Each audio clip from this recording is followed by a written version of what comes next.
지금 이 시각 여러분이 주목할 만한 이슈 살펴보겠습니다. 최근 폭우와 폭염이 반복되면서 생산량이 줄어든 채소 가격이 그야말로 금값입니다. 특히 배추를 비롯해 김장 재료들의 가격 상승세가 심상치 않은데요. 김치가 금치가 되는 건 아닌지 우려가 큽니다. 문형민 기자입니다. 초록빛이 감도는 배추밭 사이사이 누런 배추들이 보입니다. 잎사귀는 구멍이 나서 찢겼고 줄기는 썩어서 녹아내렸습니다. 여름 폭우와 폭염이 반복되면서 배추에 무름병이 돈 겁니다. 이런 이유로 배추 작황이 부진한데 재배 면적도 1년 새 약 6% 줄어들었습니다. 정부는 올여름 배추 생산량이 지난해보다 7.2%, 평년보다 9.1% 감소할 걸로 내다봤습니다. 다른 김장 재료들의 상황도 배추와 크게 다르지 않습니다. 비가 와도 다음 날이 덥지만 쾌청하고 이러면 문제가 없네요. 다습한 날씨가 많아지면 병에 걸릴 확률이 지금 나타나고 있는데 여름 무는 평년 대비 4.2%, 마늘과 건고추는 각각 13%, 9%가량 줄어들 걸로 관측됩니다. 여름 채소 작황은 추석을 지나 김장철이 시작되는 늦가을 채소 생산량에도 영향을 줍니다. 이에 김장 물가가 자극을 받는 건 아닌지 우려가 나옵니다. 이거 하나가 15,000원이에요? 한 만이요? 이미 배추 한 포기와 무 한 개 값은 한 달 전보다 약 30% 오르며 급등세를 보이고 있습니다. 폭염 피해로 배추 한 포기가 16,000원을 기록했던 지난 2018년처럼 이른바 금치 사태, 김치 대란이 재현될까 정부는 비축 물량을 풀어 물가 안정에 나선다는 계획입니다. 우선 봄에 비축해둔 배추를 추석 연휴까지 매일 최대 200톤씩 공급할 예정입니다. 또 이달 7에서 8일 배추 194톤을 온라인 도매시장에서 시중보다 20% 싸게 팔기로 했습니다. 연합뉴스TV 문형민입니다. 최근 인천의 대단지 아파트 지하주차장에서 발생한 전기차 화재로 전기차 안전에 대한 경각심이 높아지고 있습니다. 여름철엔 가급적 그늘진 곳에 주차하고 배터리 보호를 위해 80% 정도만 충전해야 한다고 전문가들은 조언했는데요. 폭염 속 전기차 관리법을 김수강 기자가 전해드립니다.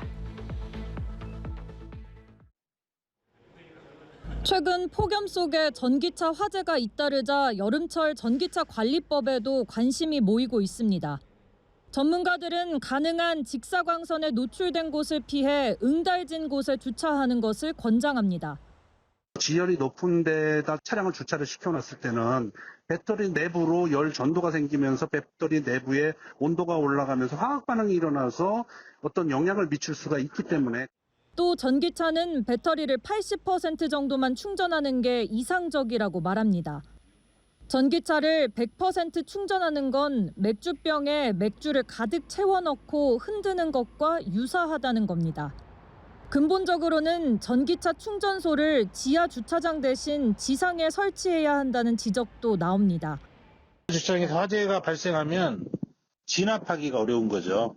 일반 화재하고 틀려서 그 안에서 열 폭주가 계속 일어나는 거라서 국토교통부는 내부적으로 꾸린 TF에서 주차장 관련 규정 등을 비롯해 종합적인 논의를 통해 대책을 마련한다는 방침입니다.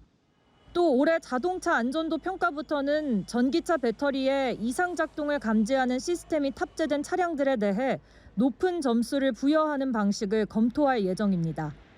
연합뉴스TV 김수강입니다.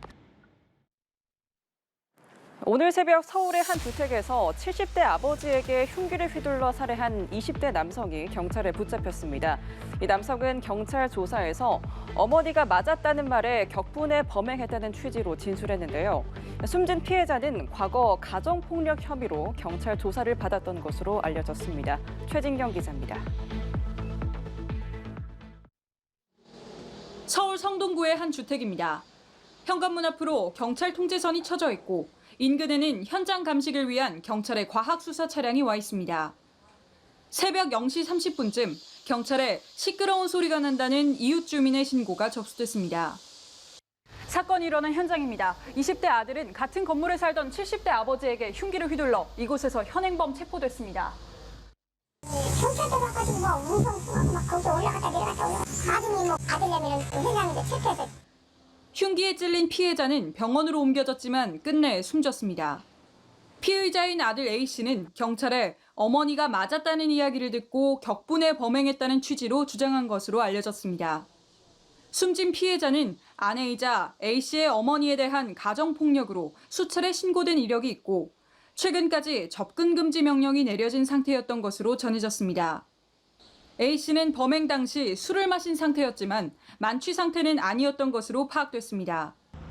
경찰은 존속살해 혐의로 체포한 A씨를 상대로 정확한 사건 경위를 조사한 뒤 구속영장 신청 여부도 검토 중입니다. 연합뉴스TV 최진경입니다. 지하철역 무인 갑판대에 진열된 가방과 승강장에서 잠든 승객의 휴대전화까지 훔친 남성이 구속됐습니다. 이 남성은 절도와 사기 등 전과 22범의 지명수배자였는데요. 승객을 부축해 두는 척하며 휴대전화를 훔치는 이른바 부축배기 수법의 절도범도 검거됐습니다. 문승욱 기자입니다. 한 남성이 무인 점포 갑판대에 몸을 기댄 채 손을 뻗습니다. 초콜릿 등 진열된 물품을 패딩 안에 숨긴 채 급히 자리를 벗어납니다. 시간이 갈수록 절도 행각은 점점 대범해졌습니다.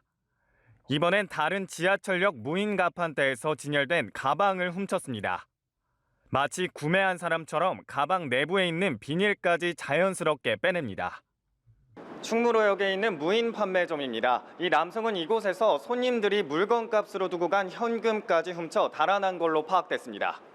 승강장에서 전철을 기다리다 잠든 승객의 휴대전화도 훔쳤습니다. 경찰은 지난해 10월부터 올해 6월까지 14차례에 걸쳐 320만 원 상당의 물품과 현금을 훔친 50대 남성 A씨를 구속했습니다. A씨는 훔친 물건을 역사를 오가는 시민들에게 되판 것으로 조사됐습니다. A씨는 사기와 절도 등 전과 22범으로 체포 당시에도 지명수배를 받고 있었던 것으로 파악됐습니다. 한 남성이 지하철 내 떨어진 휴대전화를 줍습니다. 자리에 앉으며 옆에 잠든 승객한테 돌려주는 척하더니 다시 휴대전화를 손에 쥡니다. 소매치기 수법의 일종인 이른바 부축배기입니다. 약 2주 뒤에도 이 남성은 지하철로 향했습니다. 이번엔 곤히 잠든 승객이 손에 쥐고 있는 휴대전화를 잽싸게 낚아채더니 황급히 자리를 뜹니다. 이렇게 지하철 2호선에서 총 7차례 휴대전화와 지갑 등을 훔쳐 작물업자에게 판매한 50대 남성 B씨도 구속됐습니다. 올해 상반기 서울 지하철에서 발생한 부축배기 수법 등의 절도 범죄만 102건에 달했습니다. 연합뉴스TV 문승욱입니다. 16명의 사상자를 낸 시청역 역주행 사고 이후 고령 운전자를 중심으로 급발진을 주장하는 사고가 이어지고 있습니다. 교통사고를 내고 달아난 가수 김호중 씨처럼 음주운전 사고 후 현장을 달아나거나 술을 마시는 사례도 잇따르고 있는데요. 이 대책 마련이 시급해 보입니다. 방준혁 기자입니다. 서울 용산구 아파트 단지에서 60대 남성이 몰던 차량이 인도로 돌진해 한 명이 숨지고 한 명이 다쳤습니다. 남성은 경찰 조사에서 차량이 의도한 대로 움직이지 않았다며 급발진을 주장했습니다. 하지만 주변 CCTV와 차량 블랙박스엔 사고 당시 차량 브레이크 등이 들어오지 않은 장면이 포착된 걸로 알려졌습니다. 지난달 3일 서울 중구의 한 병원 응급실 앞에서 택시가 돌진해 3명이 다친 사고, 지난달 12일 동작구의 한 횟집으로 차량이 돌진해 1명이 다친 사고에서도 두 60, 70대 운전자들은 급발진을 주장했습니다. 16명의 사상자를 낸 시청역 역주행 사고 운전자가 급발진을 주장한 이후 부쩍 급발진 주장 사고가 늘었습니다. 앞서 가수 김호중 씨 음주 뺑소니 사건 이후론 음주운전 사고를 낸 뒤 추가로 술을 마시는 이른바 술타기 수법 사례가 잇따르고 있습니다. 김 씨는 사고 당시 도주에 음주 측정이 불가능했고 재판에 넘겨지는 과정에서 음주운전 혐의는 결국 빠졌습니다. 자신의 과실을 인정하지 않고 다른 탓으로 돌리는 이런 것이 하나의 학습 효과가 되었고 그 과학적 입증이 더 정교하고 신속하게 이루어질 필요가 있죠. 이 과정에서 수사 혼선은 불가피한데 혐의를 입증해내야 하는 수사기관엔 부담이 가중되고 그로 인한 피해는 신속한 사건 처리를 바라는 시민들에게 돌아갈 수밖에 없다는 지적이 나옵니다. 연합뉴스TV 방준혁입니다.